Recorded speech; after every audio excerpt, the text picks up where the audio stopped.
Hello everybody, welcome back, and today I want to show you a special lock I got as a gift from a locksmith. It was not working anymore properly with the key. I cleaned it up and cut it in half to have better access to all the pins and so on and get it nice and clean, and now it works most of the time. It still hangs up a bit on counterclockwise rotation, so pick it also in a clockwise rotation. Yeah, what's so special about it? It's a 6-pin lock. Here's the keyway, super wide open, and I don't know if you can see, but here's this super wide open bulge in the keyway. And if we look on the back, this bulge is gone. And what is with this hole there? Basically, this pin here sticking out from the side of the key. This is not active or so. This is just fixed to the key. And from the other side it looks like this. Also here are some key control features, but yeah, this pin here will go into that bulge, and there's an active element which checks if this pin is there or not. And yeah, impossible to show you. Let me show you when I disassemble it. So yeah, let's put it in a vise and get it picked. See you in a moment. So here we are back in the vise. Here's the key. Works fine. I have to be a bit careful because there's just a plastic C-clip in the back, and using this tensioner from Multipick, the short end fits perfectly in here. Very good key core control. It's a bit sloppy, but yeah, anyhow. Let's start picking with this PN07. So a medium hook in 0.6 millimeters. Starting from the front, tensioning clockwise, and yeah, nothing on one, but two is binding.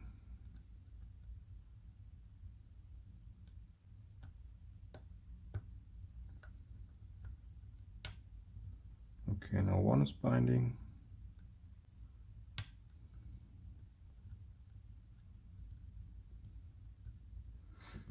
And for the pins in the back, I use the same profile but in 0.4 millimeters, so I can get around a bit better.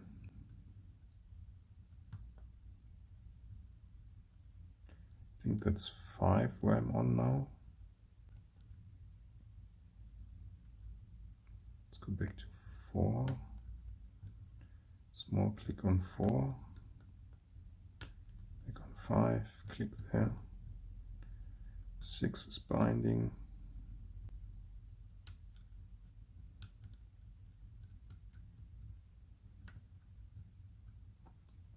Okay, let's try to set the element at the side with a half diamond. And I put a marking here roughly where it is, but you can also just see where it is. Or we should be able to if I'm on the right height.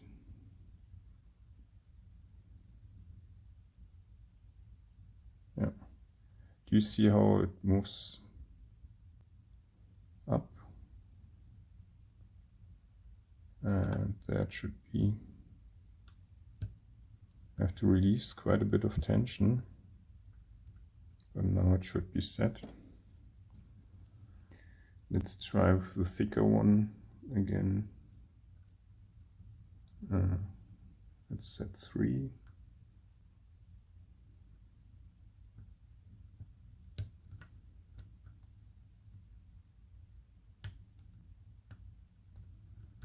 Okay, 3 should be set. Let's check the back again with the thinner one in 0.4 millimeters. Yeah, something is binding there.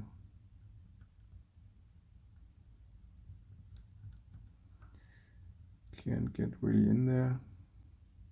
Yeah, 6 is binding, I think. Ah, it's 5 maybe.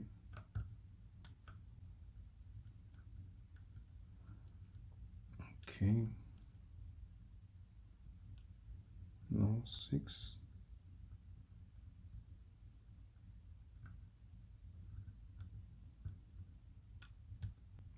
Okay, there we go. Just touched, I think, 5 or so, and we're open. So let's cut that quickly, and I can show you the insides.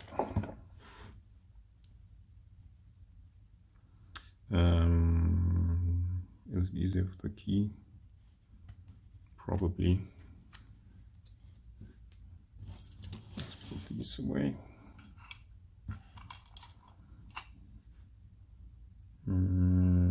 Key or no key? Yeah, let's use a key. Okay, first C-clip off, which is rather simple in this case. And now we need to shim it. So I use 2 shims because I also want to shim the interactive element here.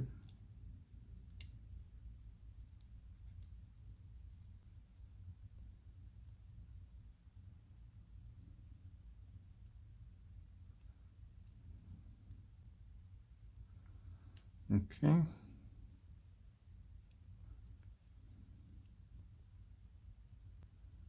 Do stay in place, come on. And then another shim down here.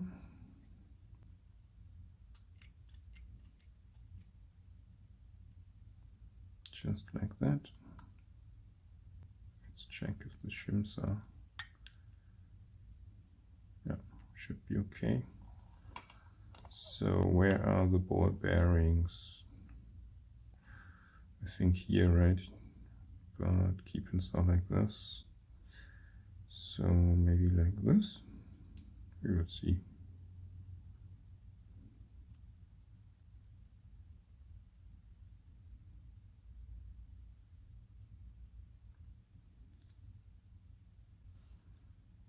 No clonk.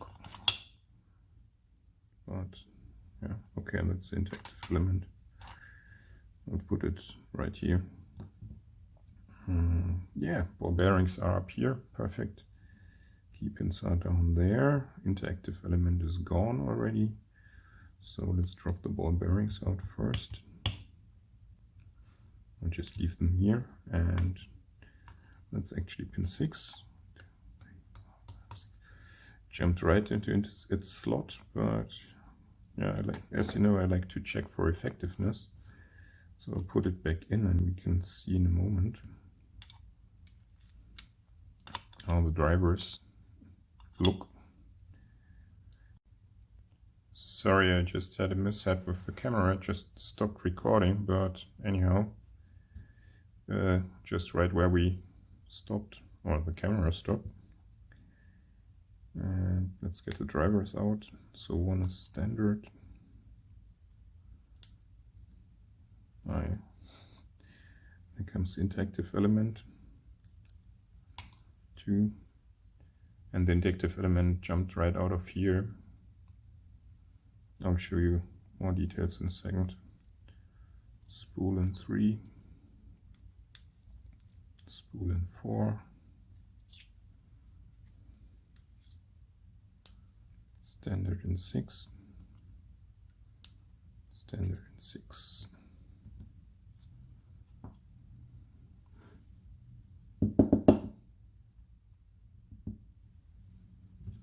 Let's get also the springs quickly.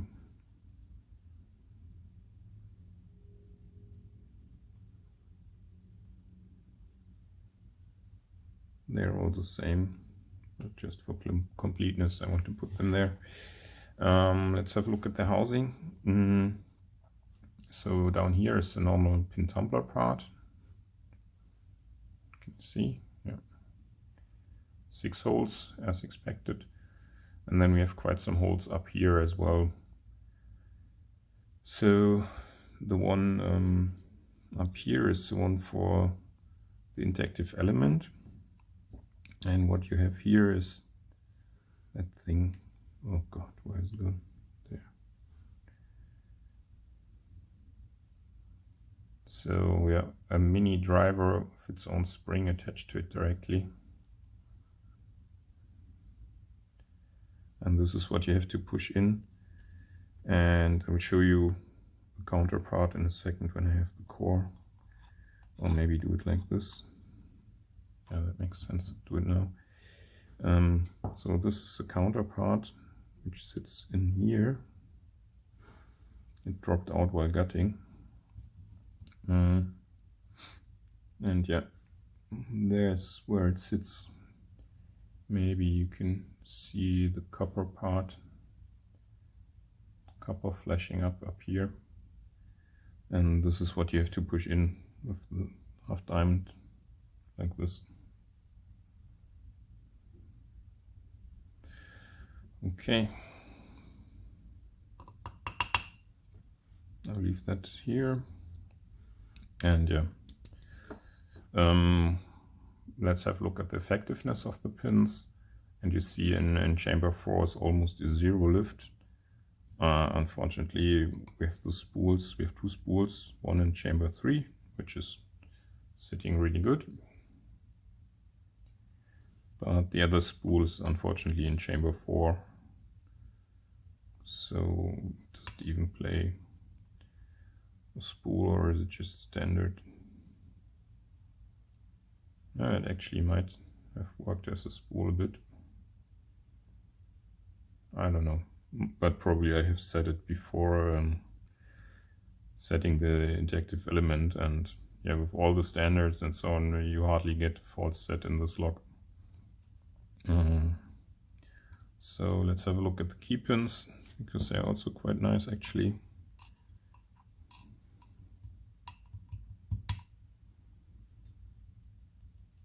Cool.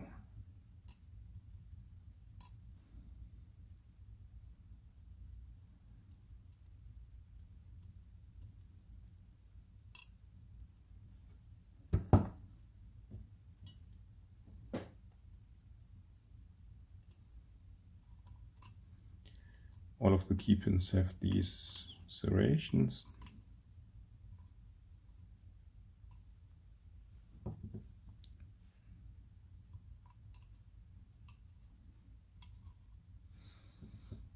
So yeah, this is how the key pins look. They have these serrations, so you can easily overset them. Some even have two serrations, really nice. But from the drivers, yeah, it's a medium lock, like only two spools and one really active. Bit disappointing. Maybe I will move the spool to another location to make it more interesting. And yeah, then interesting is also this interactive element. And here I did not talk much about these ball bearings. They sit here in the core. Let me just put one in, maybe one not, like this. And if you put in the key, you see these cutouts on the side, and yeah, this is where they drop into. And if you don't have them in, these holes here in the back of the lock will catch on and will not allow the core to rotate. Yeah, so some sort of key control, but not really relevant for picking. Also, yeah, maybe we can have a look at that. If you look where they sit, let's draw a Sharpie line here, here, and here. Here's where the ball bearings sit, and yeah, they don't play a role for the drivers, because yeah, one could hope that without a key they work as a trap, because the drivers can just pop into here, but they're not at the correct height. They would end up in between chambers, between 3 and 4 and so on. So they will not engage as a trap when you turn the core. Yeah, so that's all I have on this very nice Wilka. I don't actually know the model, but yeah, thanks to everybody who's watching, and see you in the next video. Bye.